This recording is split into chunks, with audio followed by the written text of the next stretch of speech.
O majesty terribilis discipuli.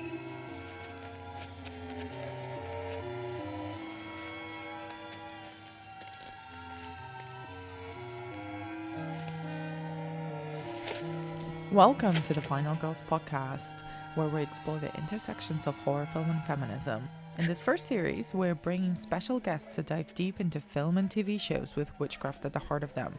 I'm Anna, co-founder of the Final Girls and your podcast host. In this episode, we'll be discussing an underseen Hammer horror film from 1966, The Witches, also known as The Devil's Own. Based on a novel by Nora Lofts, the film follows English teacher Gwen Mayfield, played by Hollywood legend Joan Fontaine, who gets a job at the small, terrifyingly cutesy English town by the name of Hedeby as the head teacher in the private school that siblings Stephanie and Alan run. Things start getting weird pretty soon, with unexplained absences, children getting hurt, a random cat appearing to follow Gwen everywhere. In short, Hedeby has some seriously bad juju, and the film takes its sweet time to unfold its mysteries. The Witches works as a sister film to the much better known The Wicker Man, although Colin Hardy's folk horror came out years later. But this one has a female protagonist, and gains even more layers if you pair it with a viewing of Luca Guadagnino's recent Suspiria. It's got everything you might want in a witch horror film: a quaint little English town with a lot of dark secrets, voodoo dolls, creepy kids, cats, and dance horror. I'm joined in this episode by Marion Gibson, Professor of Renaissance and Magical Literatures at the University of Exeter and author of a number of fascinating books about witchcraft in literature and visual media. Note that mid-episode we go into spoilers, and for this one in particular, I'd encourage at least one viewing. So if you haven't seen it yet, you might want to go back and give it a watch before listening to this episode. Who are the witches? I saw it. You saw what? She stuck Linda's hand in the rollers and turned the handle. What? She put Linda's hand in the mangle. Starring Joan Fontaine as the head teacher, target of the witches' cunning in 2 continents. Stephanie, where are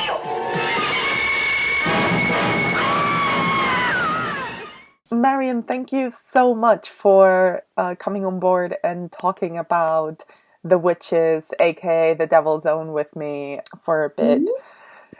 It's a pleasure, Anna. Oh, thank you. Just to kick it off, can I ask you, when did you first encounter the film? When did you first watch it? It's probably about 15 years ago, something like that now. So it isn't something I've known all the time that I've been interested in, which is, it was something I came to quite late, actually, realising there was this Hammer film and I really ought to look at it. What was your first impression of it when you watched it way back then? And how has that changed when you rewatched it for the purposes of this? I liked it a lot, but I also thought, because I'd already seen The Wicker Man, I thought, this is just like The Wicker Man, actually, but a different setting, different protagonist.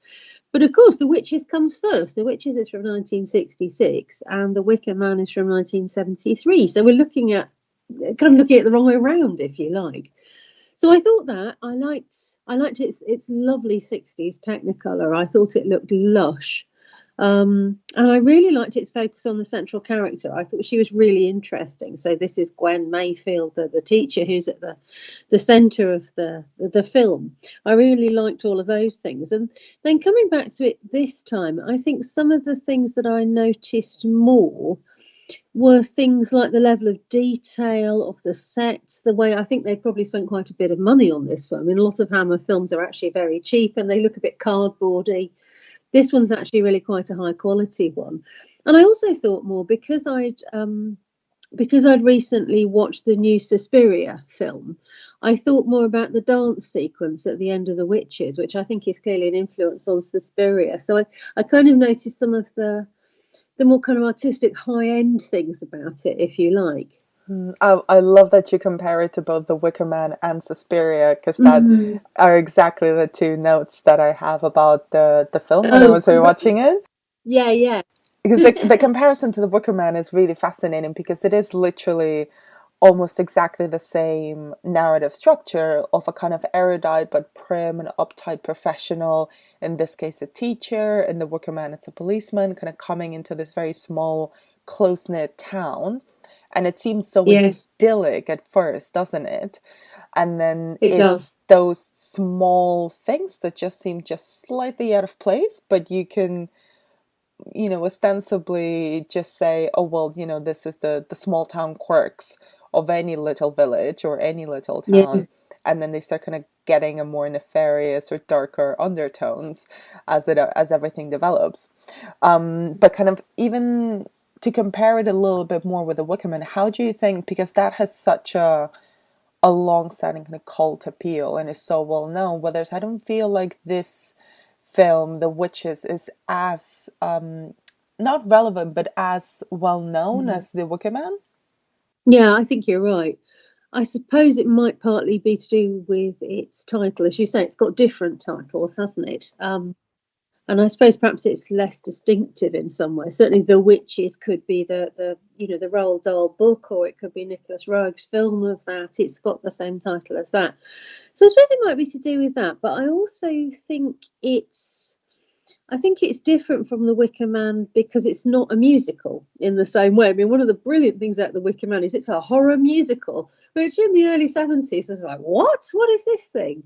So it's not got that. It's not got that kind of extreme quirkiness, I guess. It's a much more straightforward narrative. It's a little bit like a mystery novel. And it was based on a novel. It was based on a novel by Nora Lofts, who was primarily known for historical fiction and was quite a straightforward realist novelist. So it's a bit straighter in a variety of ways than The Wicker Man is, I think. I wish it was as well known because I think it is as good in a number of ways. It isn't perhaps as distinctive, but I do think it's got real merits. And as I say, some of the things I noticed this time were things like the attention to detail. So when she first goes to the village, and yeah, like you say, you get this sense that it's this idyllic place. I was thinking about just how flowery it was. They'd filled her house with flowers. It was very detailed in every possible way. And I was even looking at like the china in the cupboards. And it's kind of, early 20th century, maybe Edwardian kind of china. It's got sort of little floral sprigs on it. It's all very chintzy and it's all very kind of old-fashioned, and you get the sense this is a world where there could never possibly have been a world war or anything vaguely disturbing at all. This is a little rural corner of England that's so beautiful and tucked away that nothing bad could happen in it. And I thought all that was fascinating when you compare it with the Scottish location of the Wicker Man. That, it's a long way away from anywhere. It does look a bit more threatening right from the start.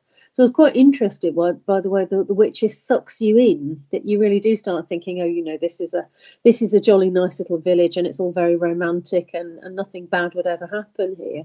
But like you say, there are undertones, aren't there? There's Michelle Dautrice as her housekeeper.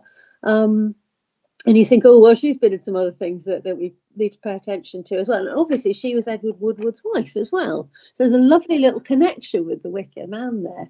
So I suppose those are kind of indicators that something's going to go wrong. And the other thing that it reminds me of are things like the Miss Marple stories. So it's a little bit like St Mary Mead. So you do start thinking, oh, hang on, something might be afoot here. It's like the Wicker Man and it's not like the Wicker Man, I guess. Yeah. And how would you describe Gwen Mayfield, who's played here by Joan Fontaine, kind of as she arrives into the little village of Hanaby? She is a little bit like Sergeant Howie, isn't she? She's clearly a religious woman. She's had this horrible experience in Africa where she's been working in a mission school, and puts it, there's been some kind of revolt, and she's had a kind of nervous breakdown. So she's quite uptight, was I think the word you used earlier, wasn't it? Yeah, it was. She's quite damaged and she's quite tense.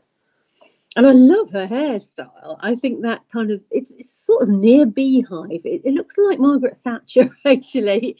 You remember what Thatcher looked like in the mid-80s? It's that. Everything about her is so, her demeanor, the way she carries herself, her hairstyle, her costumes, her clothes are so straight and They are. kind of clinched together. I don't think she's got a single hair out of place. I think, in fact, the only time that her hair goes a little bit wild is when she's shown to be having her nervous breakdown. So she has two in the films. In the Mm. prologue, when she's teaching at the mission school in Africa, and then when she suffers one in the middle of the film and gets sent to some sort of hospital / sanatorium, and that's when her perfectly poised hair sort of falls apart a little bit. Yes. Yeah, you're right about her clothes as well. She wears these neat little suits, doesn't she? And when she goes out, she's always perfectly dressed, perfectly coordinated, wearing a pair of high heels. She's a perfect lady, isn't she? She looks like a kind of perfect conservative Christian lady of the mid-60s in a world that is obviously increasingly changing around her. And you get this sense that she's kind of frozen in that image. And she's by herself, so we infer from that she's single, and she's come into this small town to be the head teacher, and she's very warm with the kids from the very start. But she's also a little bit of I'm not sure if whether this is her caring a lot about her students or whether she's just a bit of a busybody, because every time there's a student in her class who is absent, and that happens a few times in the film, or there's something, maybe slight tension or something going on, she goes directly to their house, which She does. might be an okay thing to do in a small village. It does seem a bit intrusive, doesn't it? There are lots of moments where she's opening gates, knocking on doors, peering in windows. You do get the sense that this is a kind of, yes, she's caring, but she's also a bit of a fusspot, and maybe she's a little bit dictatorial. And I think the colonial setting is really interesting, because the way she comes across as somebody who's been put in charge of this mission station school, and she's used to telling people what to do. She's used to ordering people around in a fairly unpleasant colonial way. And then she comes and does this with these villagers somewhere in the east of England. And it does look a little bit like Sergeant Howie again, doesn't it? It looks like somebody who goes into a small community thinking, oh, well, I'm going to be in charge here and I'm going to make everything better and tell these people how to live. And of course, it doesn't work out like that.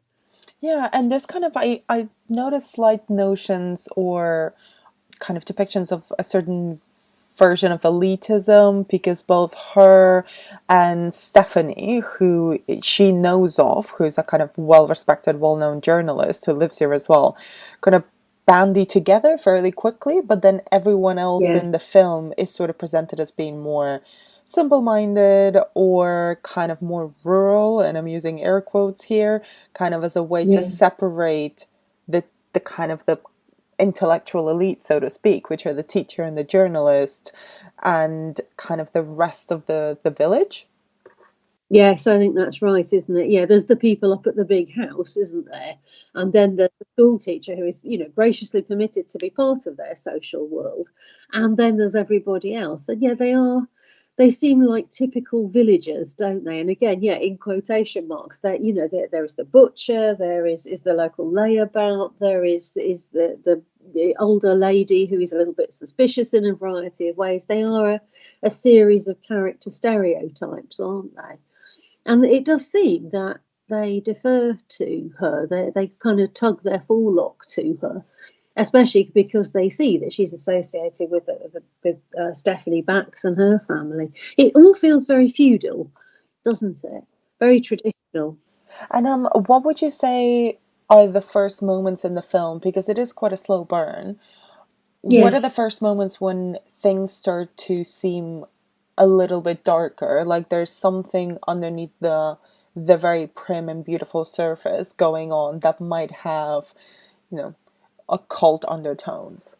Yeah, it is slow, isn't it? And they are small indications to start with. So there's the other peculiar character is Stephanie's brother, who appears to be a vicar when we first meet him. We think, oh yeah, he's the vicar character. He's another stereotype because he's wearing a clerical dog collar, and we think we know who he is. And then when she gets to the village, it turns out the church was destroyed or burnt out or something a number of centuries ago. And he's kind of pretending to be the vicar.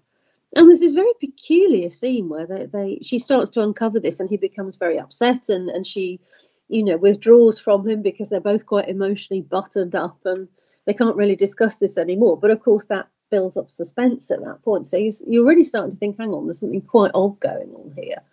And then there are other indications, aren't there? There are those kind of typical glances that you see in the beginning of a lot of horror films between different characters. You know, we know something she doesn't know, something is going on here. And the other thing, I suppose, is the catch. You get a really good indication that something actually magical is going on when the old lady, who is a little bit witch-like, is you know, the sort of classic, yeah, exactly, kind of granny, you know, healer kind of figure, the cunning woman of the village, if you like. She's whispering to her cat. So we see the cat following the school teacher around. And this all seems, yeah, a lovely cat, but it all seems a little strange when the witch woman is whispering in the cat's ear, go on, follow her. So we start to think, actually, what are we seeing here? Is this a world where magic works? And it turns out, yes, it does appear to be so. At least at some level, this does appear to be a film where magic works. It's not wholly realist. It's not wholly rational. And you get these little indications early on. And there's also, we're introduced really fairly quickly to the student characters of Linda and Ronnie, who were very quickly kind of told that they're obviously starting to develop some sort of burgeoning romance, but that's not, you know, supported by particular people, by their families or by other people in the village. And then most notably, Linda and Ronnie get dolls that look almost exactly like themselves. Yes, which is a bit spooky, isn't it? There's a little bit of kind of doppelganger stuff going on there. Yeah, I really like Linda. I think she's an amazing character. So this is Linda Riggs, the granddaughter of Granny Riggs. And she's amazing. She's very beautiful and she has a very distinctive face. So a kind of rounded moon face with these lovely regular features. But she also looks a little bit strange, a little bit dreamy. And she's dressed differently from the other girls as well. She's wearing rather more modern clothes. And then later on, we realise that she's actually, she's a dancer. You know, her background was as a ballerina, the actress who plays her. And she's just such an interesting character. The way that she moves physically is different from other people. And she seems to be exercising this kind of pull on Ronnie, who's the good student. And we kind of get this sense there's a Romeo and Juliet thing going on. Maybe the families are keeping them apart. We don't exactly know why. And it gradually becomes clearer and clearer that Linda is being pushed into this role in the village. And you know, she must be kept pure. She must be kept away from Ronnie. And I suppose that's another indication that we get that something is amiss here. It doesn't seem to be for Christian religious reasons. Nobody seems particularly fussed about her behaviour in other ways. And we see her as quite talented as well, I think. You know, she gets a part in the village pageant and she does it quite well. She performs as, I think it's Galileo, isn't it? She has to stand up on this tower and do a speech about kind of early science. And there's this sense of all this potential sort of locked up in her that's being wasted in some way, but also is going to be exploited in sinister ways. I think they're fascinating characters. It seems to me it's a really good ensemble cast, and all the characters bring something, actually. They're all quite well defined, partly because they come out of this novel, I think. And I really like Linda. I think she's really interesting. And do you think the film intentionally creates this sense of misdirection? Because a lot of our attention and a lot of the kind of the dark undertones, so the witchy signifiers, are placed with Linda and with her grandmother, as opposed to who we then find out are the actual leaders of the coven. Witchcraft? Somebody having a little dabble? Yes, I would think so. It's a sex thing deep down, of course. Mostly women go in for it. Yes, I think you're right. Yeah, you think it's going to be Granny Riggs, don't you? Or she, you know, she's the creepy, slightly odd-looking old lady, and you know, she lives in a cottage all by herself, and she's got a cat, and she's got this granddaughter who seems to have something going on, and you think it's going to be them, but then it increasingly turns out that even Granny Riggs isn't really in control of what's happening, and it is a surprise when you find out who are the characters that are deepest involved in this, because they have seemed really quite sympathetic and indeed quite characters to whom you can relate in a variety of ways. I think particularly, you know, as as women and as writers, perhaps giving a little bit too much away, but there we go. I think you kind of find those characters quite sympathetic. They seem like they're part of modernity in a way that other bits of the village maybe are not. And they're quite individual, they're quite forceful characters, quite articulate characters. And yeah, and it moves towards this conclusion where you realise that they are the threat. It's not the ancient feudal conservatism of the village. It's not any of that, actually. It's something else, something that's been revived, something that's been dreamed up, some new craziness that's got into these kind of old ways and made them far more threatening than they'd seemed to be. What did you make of the dynamic between Gwen and the rest of the locals at first and after the revelation?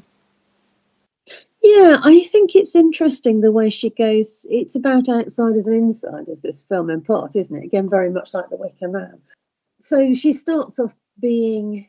It's interesting because in some films you see, for instance, like Straw Dogs, which is another comparator that I often use in these kind of settings. You walk into the pub and everybody falls silent. It's that kind of setup, but it's not really like that in her village in Hedderby. She's welcome. People seem to think she's going to fit in.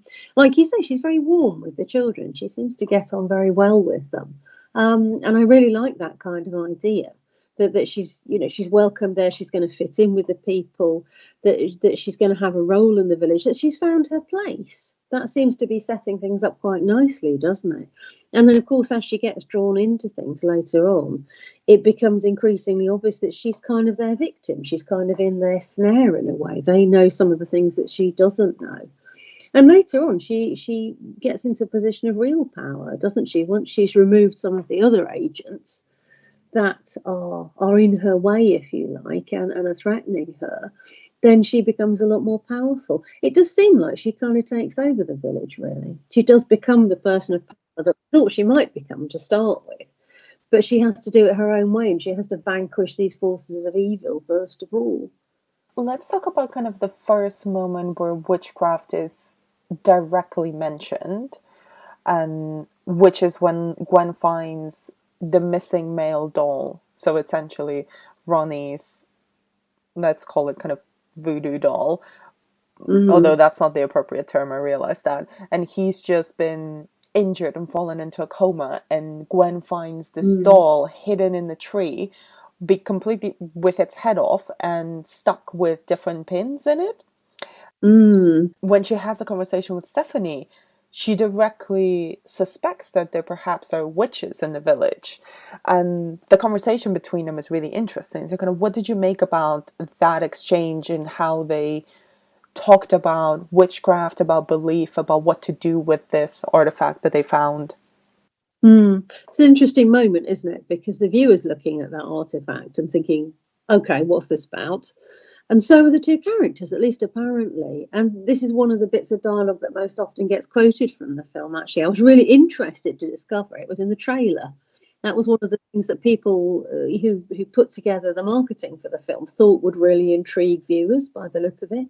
And it does. It is a pivotal scene, and they talk about what to do. So Miss Mayfield says, well, should we take the pins out? That would be the first thing she would think of. And Stephanie responds, oh, yes, I think that would be a good idea, seeming to agree with her, and then retracts from that and says, no, I don't think we should, actually. No, that would be to admit we believed in witchcraft.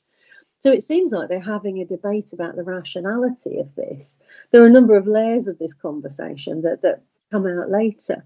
But it looks like they're debating whether to believe in witchcraft or not. And then, well, Gwen Mayfield's feeling seems to be that, in fact, if you do believe in it, it will destroy you. The scene has undertones of real threat there. And it's never quite resolved how it is that the magic works. Is it all psychological? Is it just because people believe that things will happen to them that they do? Or is it that magic really does work, so that, as you say, Ronnie's doll has been incapacitated and Ronnie has been incapacitated as well? And that scene really has that discussion out in front of the viewer and makes us think about it without ever really offering a resolution to it. At least it seems to me. I don't know, maybe you feel differently, but I think this is a film that leaves open the possibility that magic does work. and that witchcraft work.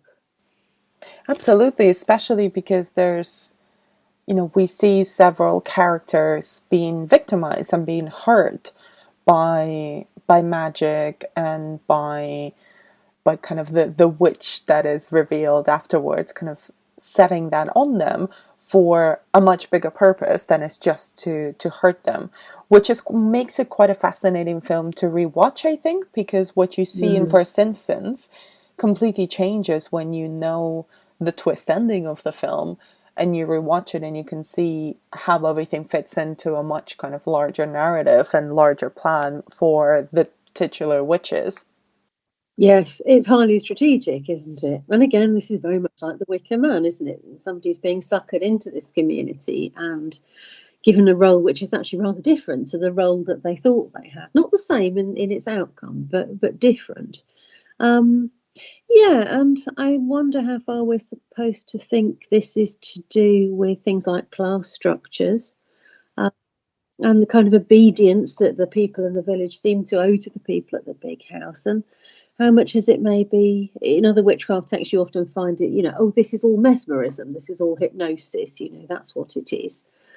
Maybe there's an element of that going on there, or maybe there is a real conjuration, maybe there is a real spirit involved here, maybe they have discovered something, or there's always been something supernatural in that village and they're all able to tap into this in some way. You do wonder what the village is going to be like afterwards. That would tell you what the previous force was, but of course you don't really get to see.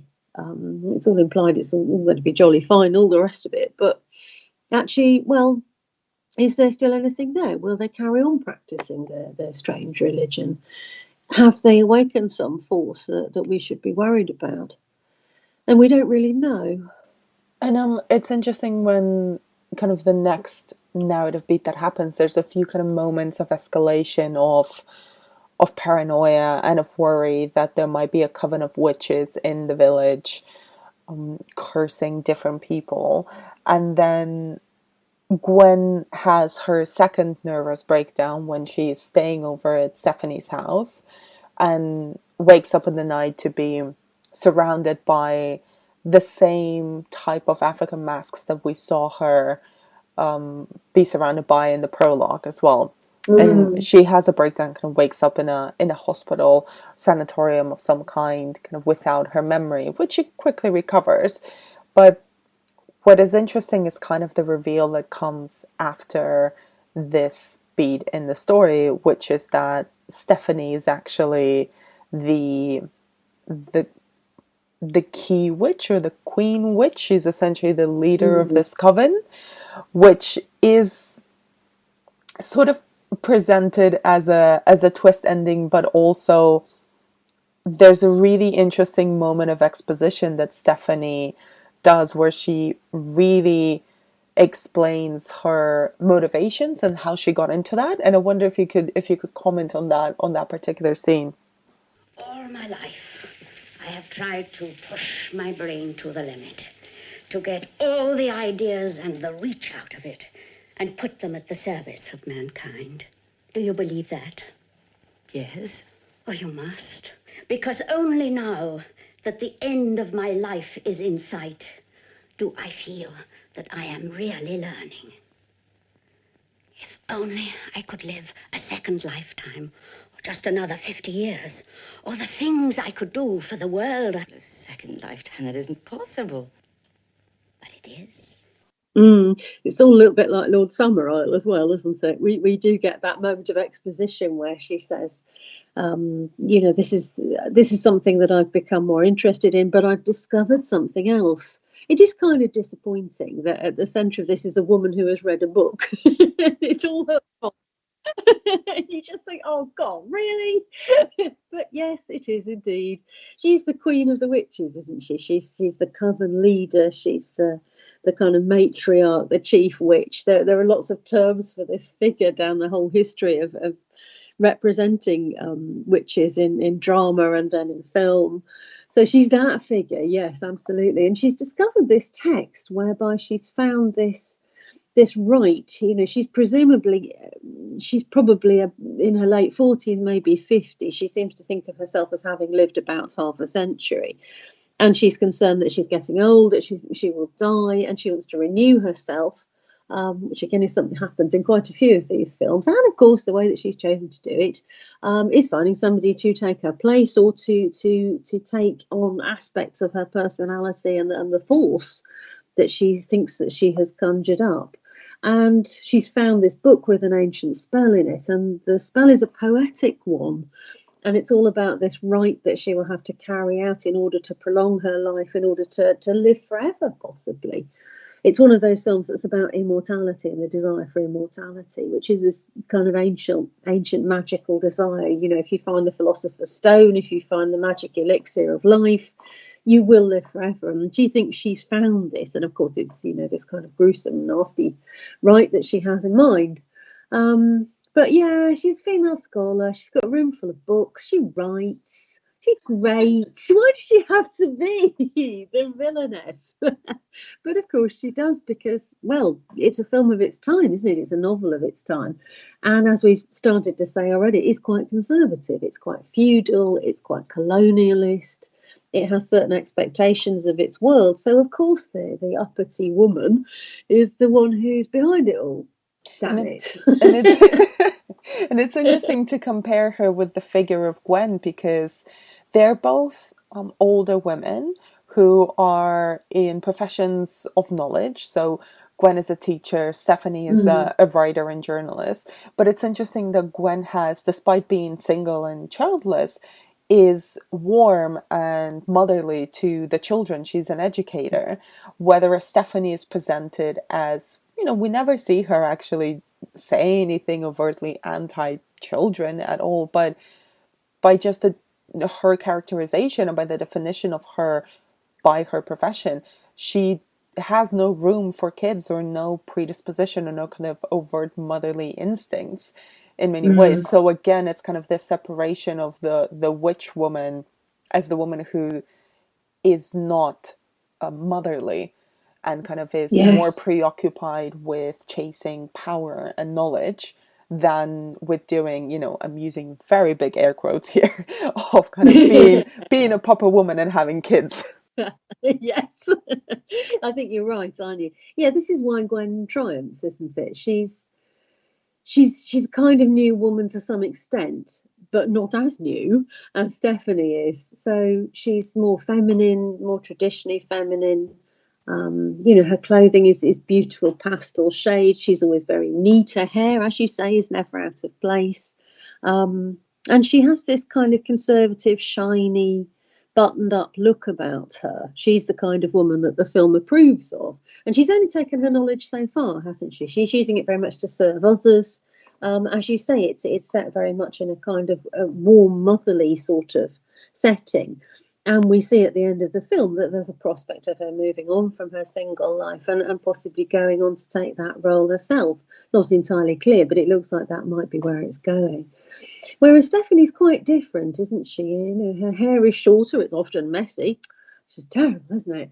And she's got quite kind of mannish poses, something slightly queered about her, which again I really like. I think she's a fascinating figure. I want to read her articles that she's written in the press. Oh, absolutely. You do too. Yeah. And she offers Gwen at one point. Gwen looks up to her. I think that's the other thing about the two women. They are alike in some ways, and the film does certainly grant power to older women in some ways, which is good. But Gwen looks up to Stephanie. She wants to collaborate with her on an article. She wants to be a bit more like her. And there's this kind of sense that, this is a more powerful woman. But she's dangerous, but she's frightening. Ultimately, we'll have to reject her kind of femininity in favour of Gwen's femininity, which is much more controlled, much more domesticated, if you like. Yeah, I want to read her articles. I want to know what she wrote about. I found it quite interesting that Stephanie wanted immortality in order to have more time to gain more knowledge, as opposed to becoming younger or regaining her looks. So how do you think she, as the witch in this film, fits into prior incarnations of the witch on screen? Oh, that's a lovely question. Yeah, she's not the Wicked Queen from Snow White, is she? It's not all about physical appearance. And things have moved on in that sense. She's a lot more like Dr. Faustus. She's a lot more like a male magician, your kind of Renaissance man figure. And it's all about knowledge for her. Again, I really sympathise with that. You get part way through your life and you think, I've read all this stuff and I still don't know anything. There's so much more I need to know. Could I clone myself? Could there be 20 of me? And then by the end of that, maybe I'd know as much as I wanted to know. This insatiable desire for knowledge, yes.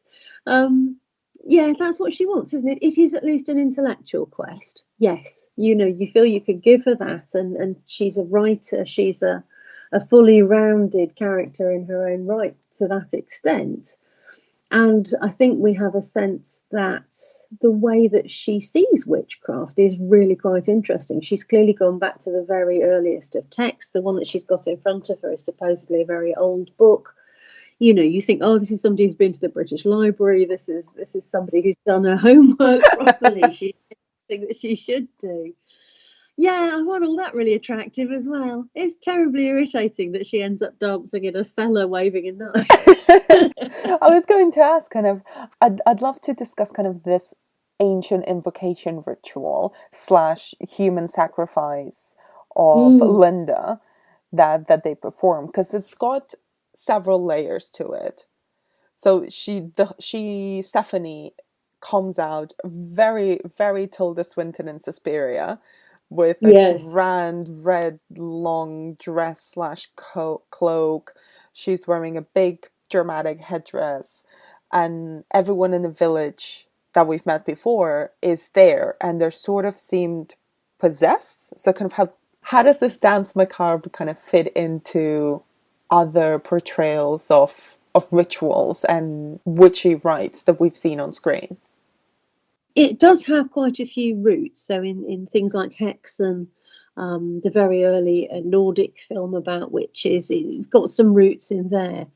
It's very kind of camp, it's very stagey, it's very artificial, actually. So the way in which it's a deliberate performance, and it's clearly a choreographed dance that they're doing, does have some roots, but at the same time, it also does feel quite new and distinctive.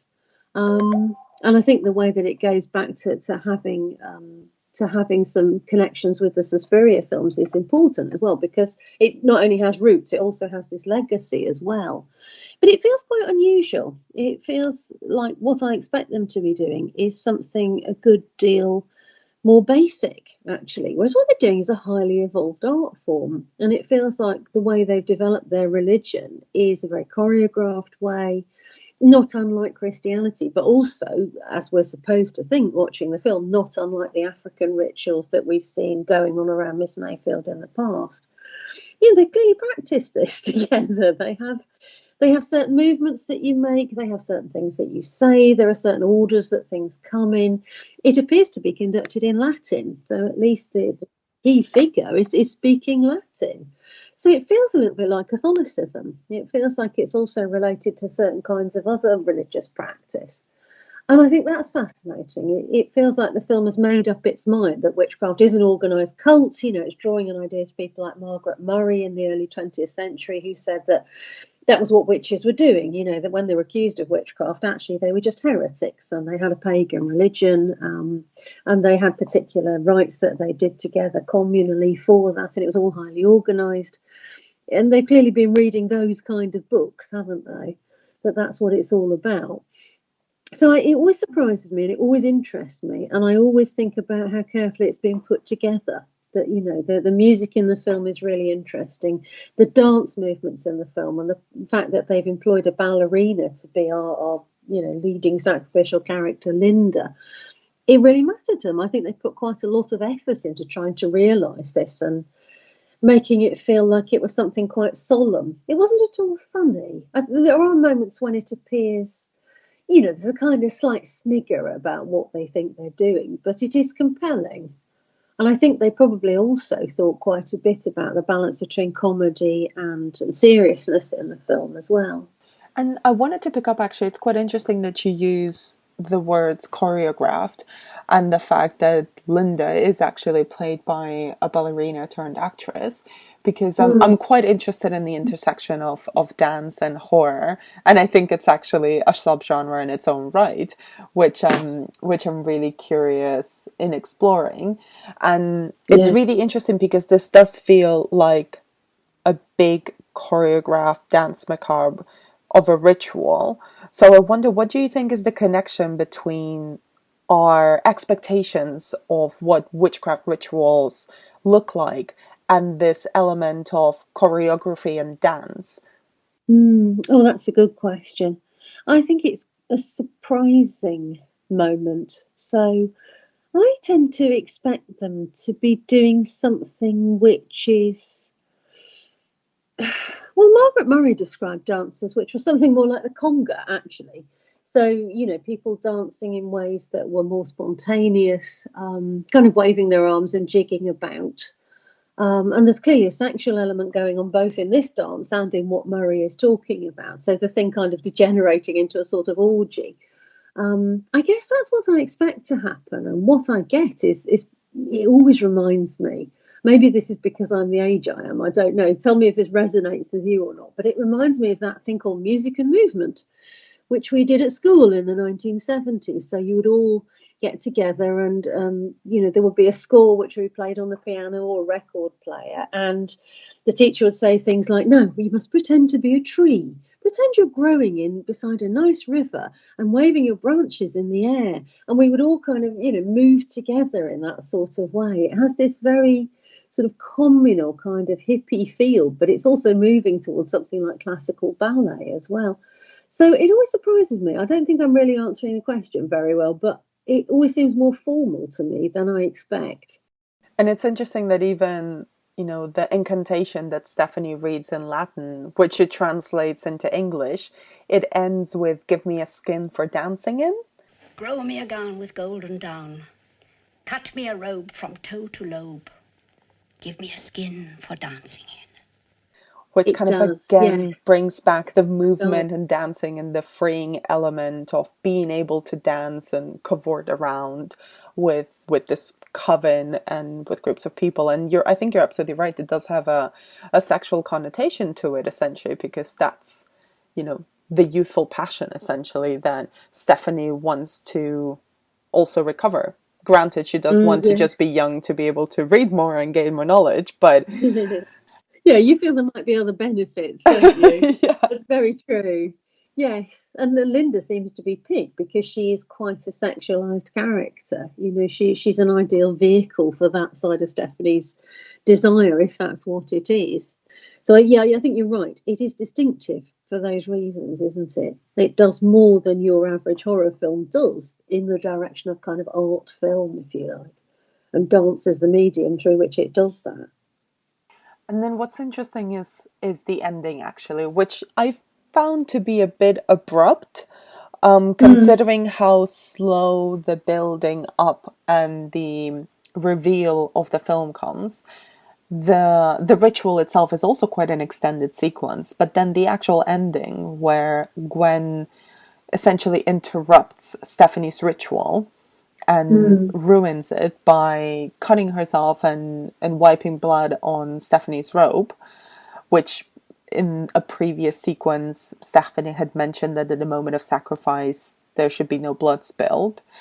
How did you think that kind of fit into other representations or other witch films? Because what I found quite interesting is that actually very often in films about witches, the witches win.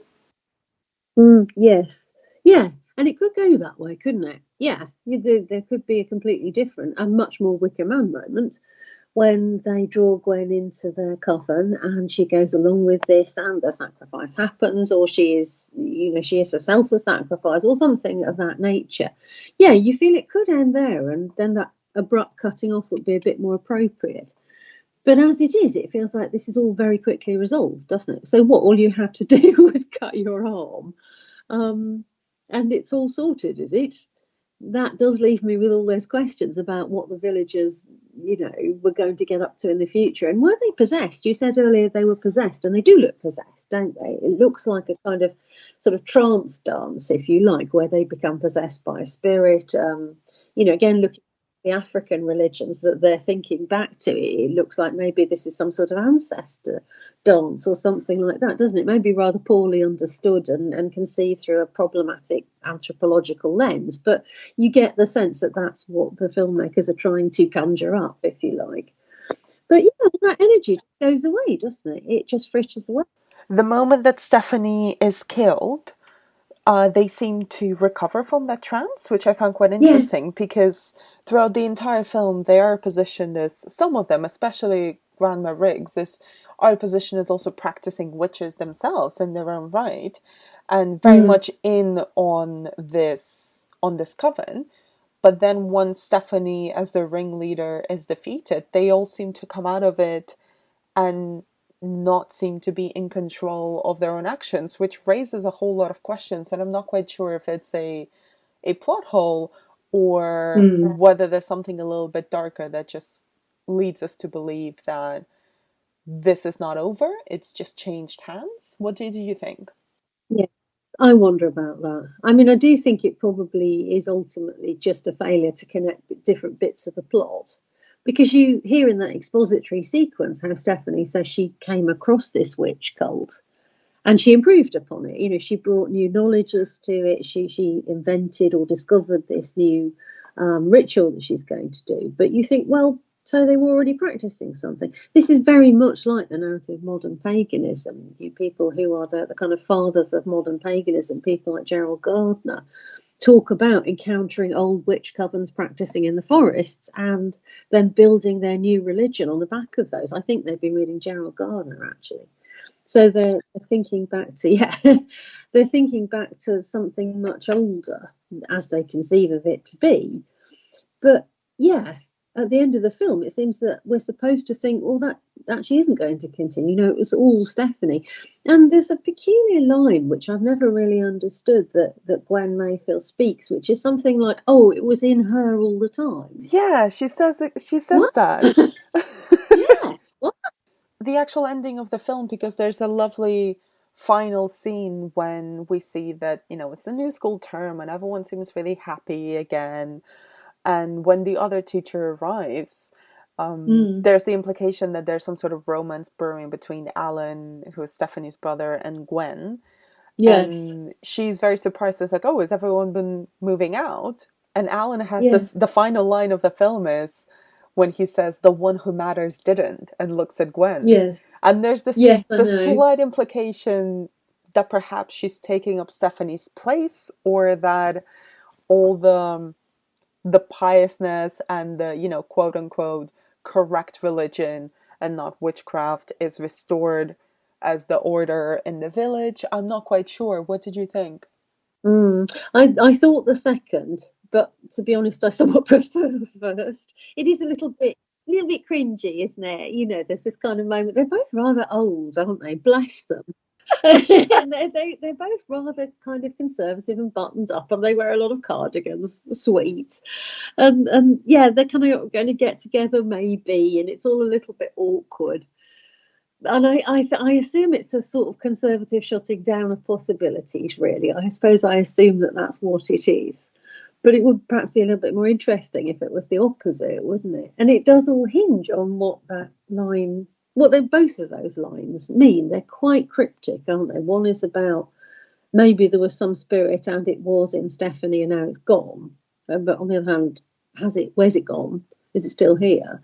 And the other is, oh, you know, she's the one that matters. Well, yeah, but how? How does she matter? This presumably is a romantic interest, I guess.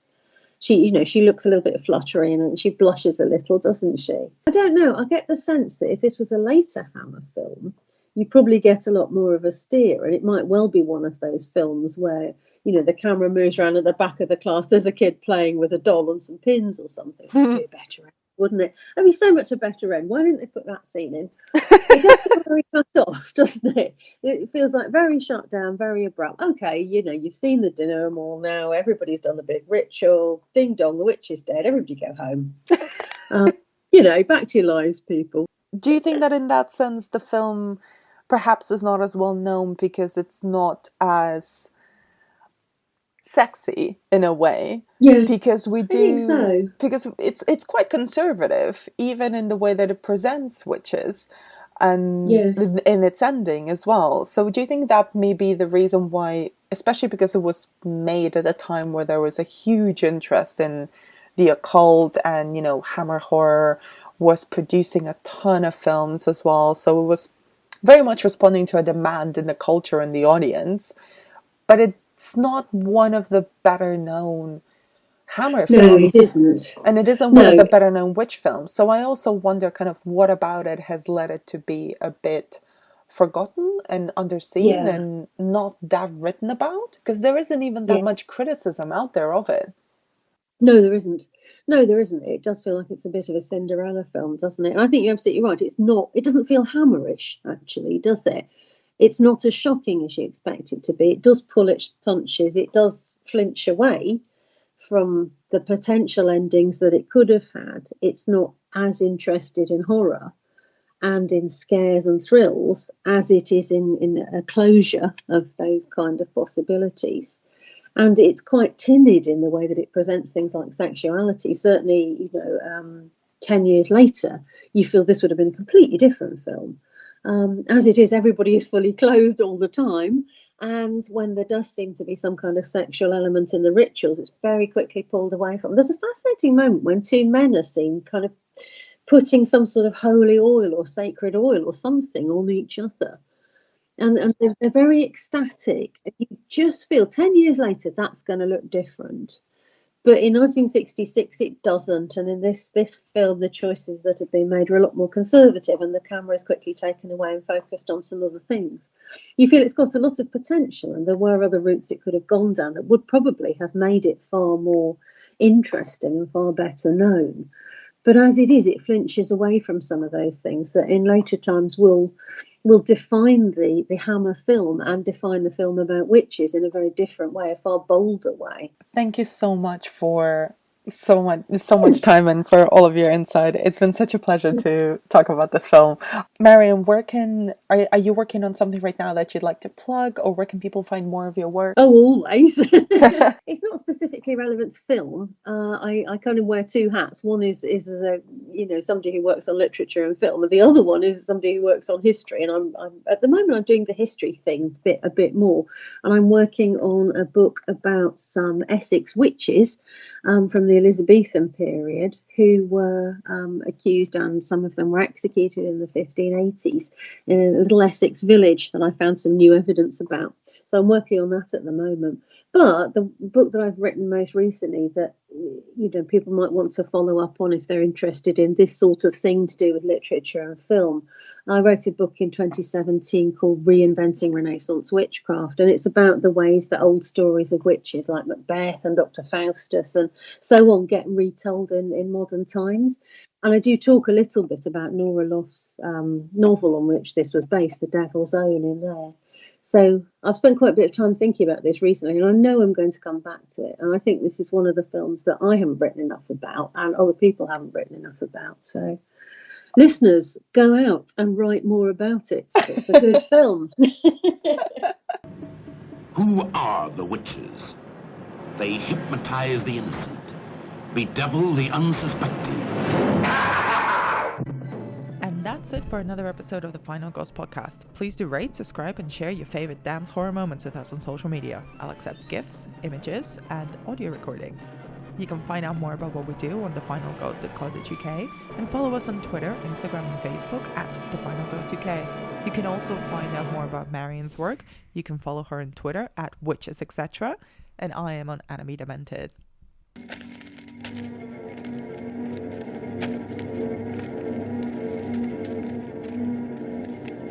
Get down on your knees. Omnes testentur, ilum in hanc societatem acceptum, et in arcana ritusqui juratam esse. Bow down, bow down. O magistri terribilis, ancillum. O majesty terribilis, O majesty terribilis, O majesty terribilis. Now, you're one of us.